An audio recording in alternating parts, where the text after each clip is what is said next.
I want to thank the organizers for inviting me. There's at least 3 reasons that I'm delighted to be here. Coming from Toronto, there's a 26 degrees Celsius difference in temperature coming here, so that makes me happy, thank you. I was here a couple of years ago, that was a fantastic visit for both the hospitality and I found Israel just fascinating.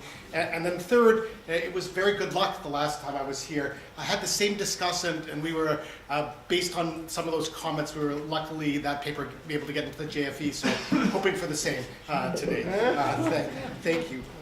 So this is a joint work with Adair Morse and Paulo Manuel at Kentucky and at Berkeley.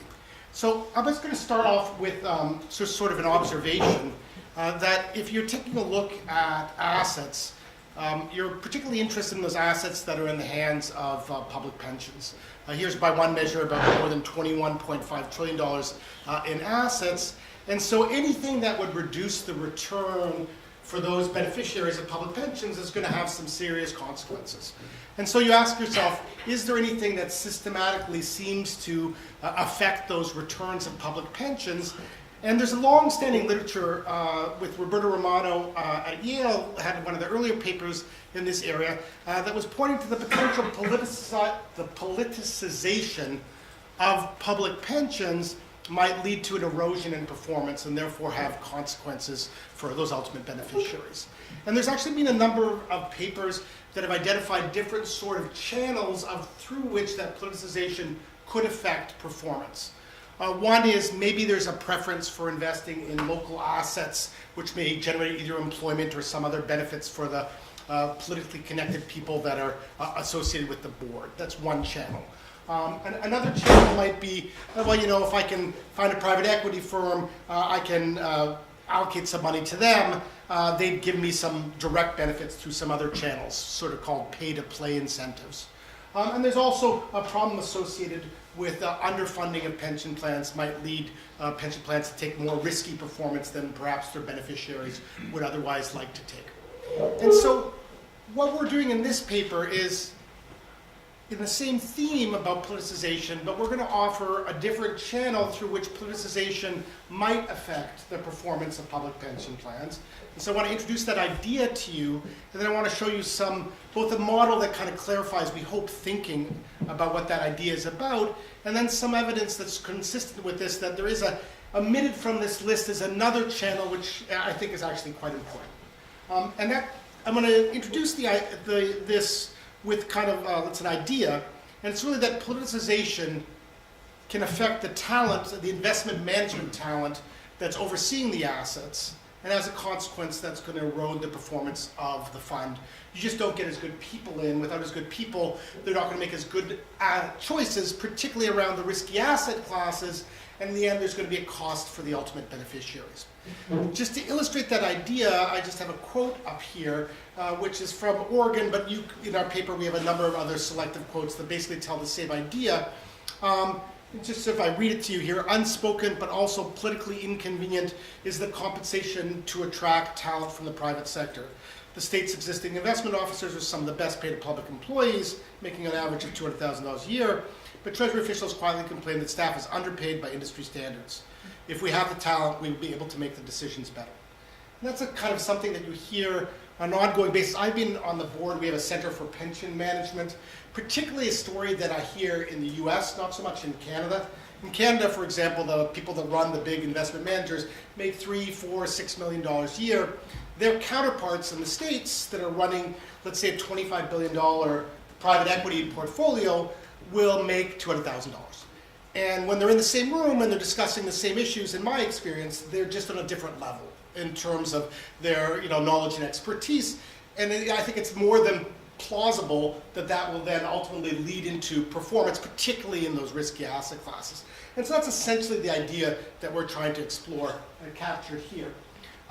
So more broadly, we think our contribution is, one is just the framing of this issue, and then secondly, the quantification. Around the framing, I've already mentioned it. It says we're going to call it a human capital channel that we're going to be talking about. And you have to ask yourself, why is it that a public pension plan would not pay the compensation to get the best talent in there? And so we're going to found our idea. There's a couple different explanations you can do it, but I think one useful one is thinking about some kind of inequality aversion of the beneficiaries or the local taxpayers, that if we pay what these investment managers are asking for, which is a really high number, they're going to use as a reference wage what their own wages are, and as a consequence, they're going to be less willing to pay the high wages that seem to be the market level wages for investment managers. So that's kind of an inequality aversion story, so there's a behavioral story, and it's a belief that that concern about outrage in setting compensation is going to be particularly pronounced in a public pension plan because of the way the governance of that pension plan is structured. Your typical public pension plan is half of the representatives are employees. So if you take a look at CalPERS or CalSTRS, the two state pension plans in California, the chair of the board of the CalPERS plan, who I've had in my class, nice guy, but he's a bus driver. And a nice guy, but he's not the most sophisticated in terms of his skills around investment management that may affect his willingness to pay compensation levels. The other half of employees are often political officials or directly appointed by political officials, and they may be particularly sensitive to public concerns about paying high compensation. So this is idea that there's, and just to be clear, it's a concern that they'd be particularly sensitive around compensation for their investment managers that they're setting the compensation for. They seem to be less concerned about when they hire some outside asset management firm that then has some fees, and embedded in that is some compensation. The public's not going to be quite so worried about that. So this is the kind of the basic idea that we have here. And just want to distinguish that idea, like the whole reason for a model, it's a pretty simple model, but the reason for the model is to say this can be something quite distinct from the concerns around underfunding or the politicization, the investing in local assets, which is another channel which can distort performance. And so we're trying to show you in a framework that these things can coexist.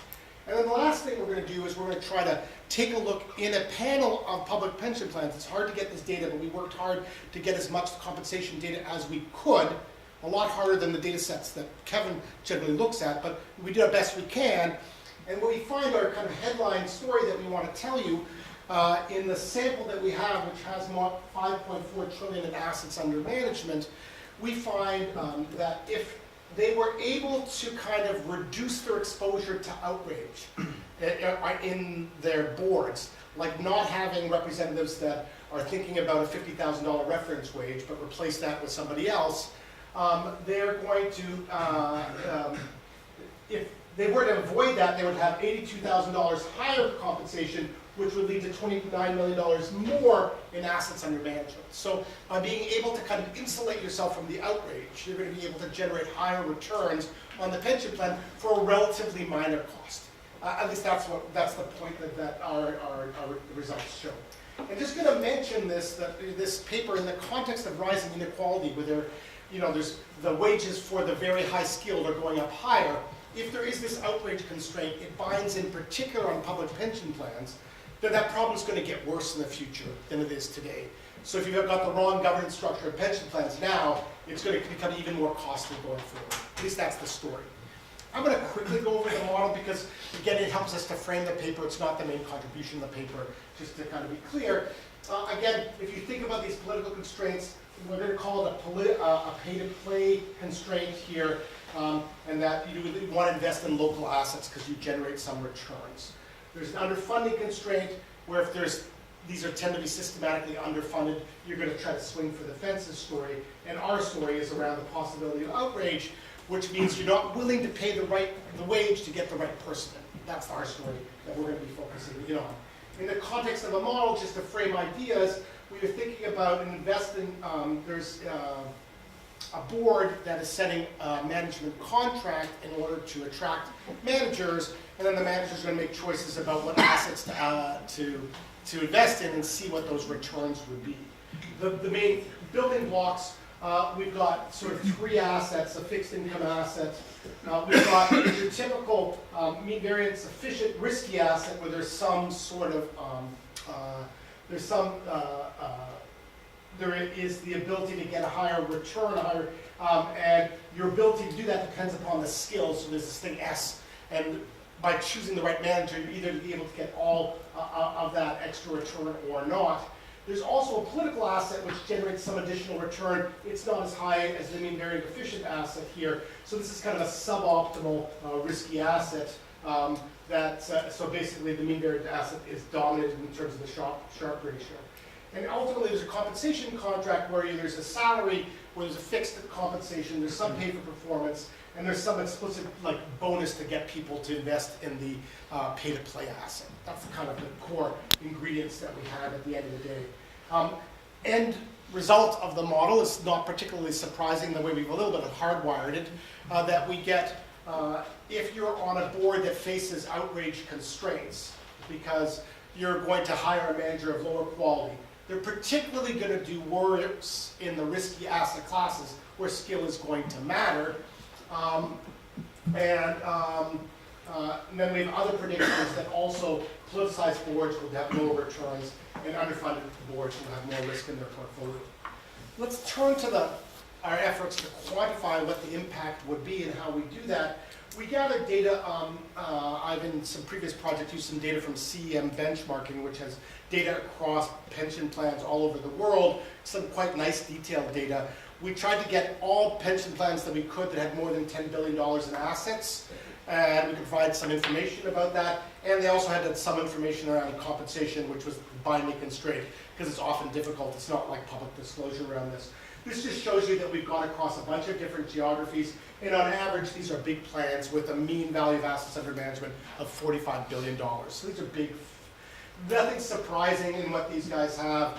We often say, well, it's a 60-40 asset allocation between equity and fixed income.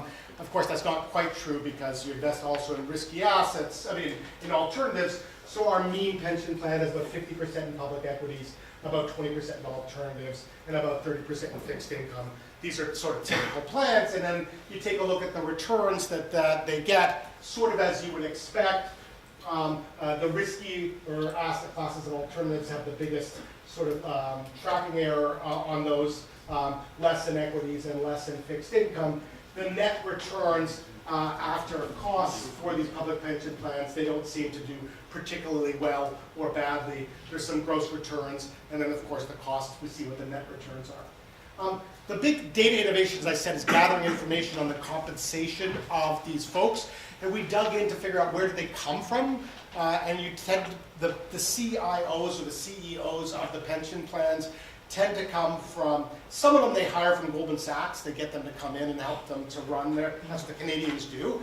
Often what happens is you get them there. They used to be a civil servant doing some kind of either a finance role or non-finance role. And then here this shows you what the median compensation that we get in our sample. We see it matters depending upon where you come from. So like if you come from, you don't have a lot of finance experience, you make kind of less. If you come from, a Goldman Sachs, you end up with having the biggest compensation in our sample, which suggests there is some opportunity cost, and that's what we're going to be able to get. That's what our data shows you here. The median compensation is about $500,000, substantially higher. Now that's $500,000 on one level is a big number. In investment management, if you're outputting a $50 billion asset manager, that's not very much, right? So these seem to be far below the typical compensation for folks within that business. The second thing that we tried to track on is, now let's take a look at the composition of the governance of these pension plans. As I mentioned, it's typically 50-50 between worker representatives and the political representatives. Amongst the worker representatives, we got a lot of teachers, we got a lot of municipal workers, and then we got a lot of other folks that are there. These two groups are ones that have particularly lower wages on average. So we think outrage might be bigger in the bucket of folks who are teachers or municipal workers. Amongst the politicians, political representatives on the board, the biggest bucket are what we call them civil servants with financial expertise. And that would be like, for example, the treasurer sits on the board of CalPERS, CalSTRS, et cetera, et cetera. Normally it's actually not the treasurer that shows up to all the meetings. It's the treasurer's representative that shows up to those meetings. But we think these people are going to be particularly sensitive to what wages are in the civil service, because that's what they're doing on an ongoing basis. And so just want to give you that kind of background here. Our empirical methodology to try to identify the impact of outrage constraints on compensation on returns is to try to take a look at sort of two equations.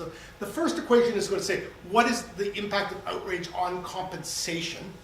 And our kind of hypothesis are you've got a board with a lot of municipal workers, a lot of teachers on it, and a lot of budget civil servants, and if they live in a community that has really low wages, well then they're probably not going to pay very much in compensation.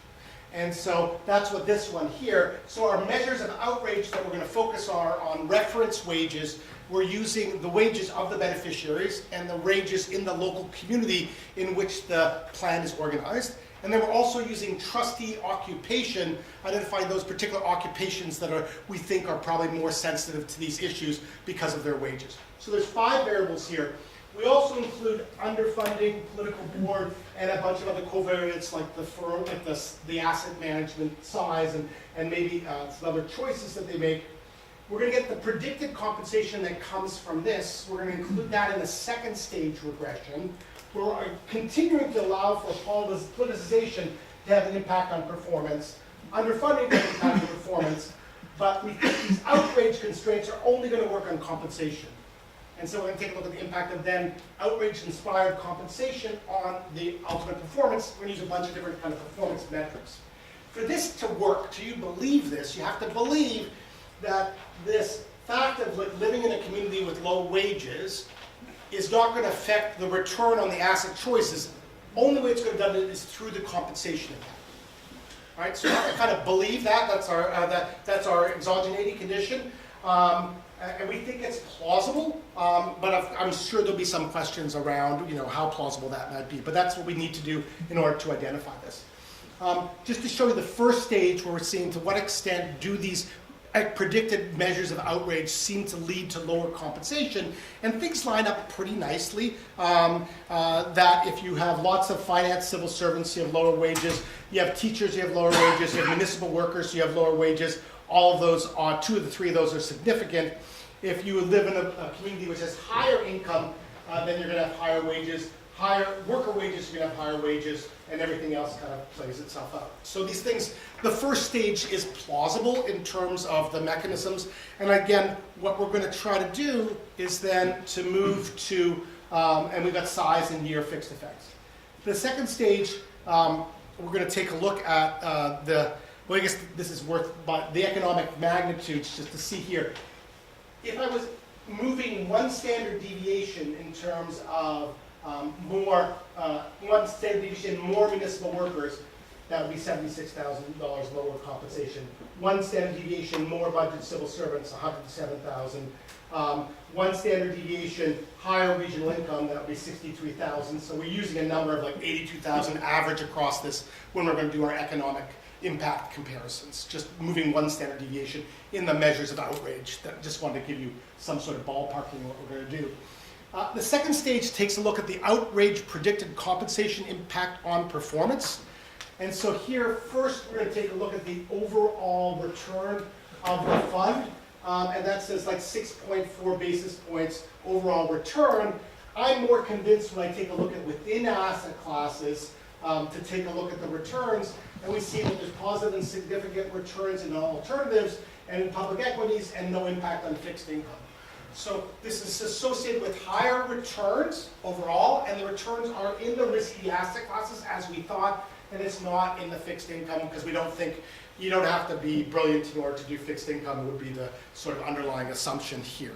And a lower compensation from outrage implies lower returns in the risky asset classes. That's the takeaway message from this.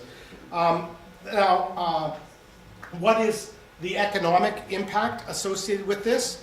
Again, what you can do then is just do this 1 standard deviation change, like I talked about, which is this sort of $82,000 difference in compensation, is going to translate into about 6.5 basis points. If you're able to kind of insulate yourself from 1 standard deviation of this, it's going to lead to 6.5 basis points higher returns. And for the average plan in our sample, that leads to about $29 million in returns. If you're able to kind of like really insulate your board by having like none of these folks, of course, the estimated impact in returns would be substantially higher. So if you go towards a skill-based board, you're going to try to like probably triple what the expected impact would be along these lines. Another thing we take a look at is actually, we've got information on the extent to which the funds outsource their asset management. We think this is particularly interesting because your willingness to take something on in-house as opposed to going outsource. If you got good people, well, I'll be willing to do some of it more myself. If you don't have any good people, you're going to let everyone else take care of this. And so we would think in situations where you can't have very high compensation internally, you're going to be more willing to use delegated asset management as opposed to taking on stuff yourself. And we also see that is the case here, that the lower your compensation, the less likely that you're going to use your own internal managers in order to manage the assets. And so at least that's one of the channels through which we see the 6.5 basis points difference in returns. Because using external managers is often quite costly. You have to buy those intermediation services. You might be able to save on those costs, and as long as you have good enough talent internally. And we've got some outside measures of what that would be. So what else was I going to do here? This, if you're an asset pricer, you say, well, you're all talking about returns. What about risk? We're interested in Sharpe ratios here. We do kind of a crappy job about managing risk. I'm just going to be honest about this. But what we're going to do is here, let's take a look at least at the realized risk of these portfolios. Do the ones that end up having the more expensive, better performing managers have greater realized risk or lower realized risk? And we actually don't find that having higher compensation is associated with any statistically significant higher levels of risk. Then again, we've got a very small numbers issue here. It doesn't appear to be a first order problem, but that is what it is. We could say, does it affect the asset allocation choices to the risky asset classes here? We find lower weights in alternatives. And some actually interesting increased risk in fixed income, but also in public equities. So let me just conclude here. What were we trying to do here? We're trying to have a very simple message that there's a neglected channel through which politicization can affect performance, and that's because you're not going to hire the managers that are probably best positioned to deliver those investment returns. The reason why there is that, some pension funds are more susceptible to that problem because their governance structure makes them particularly susceptible to those outrage pressures. And that if there was a way to insulate and redo the governance of pension plans to insulate them from this political pressure, there's the potential for benefits for the ultimate beneficiaries that are actually sizable and are probably growing over time. So that's what this story is about. Thanks for letting me talk. Thanks.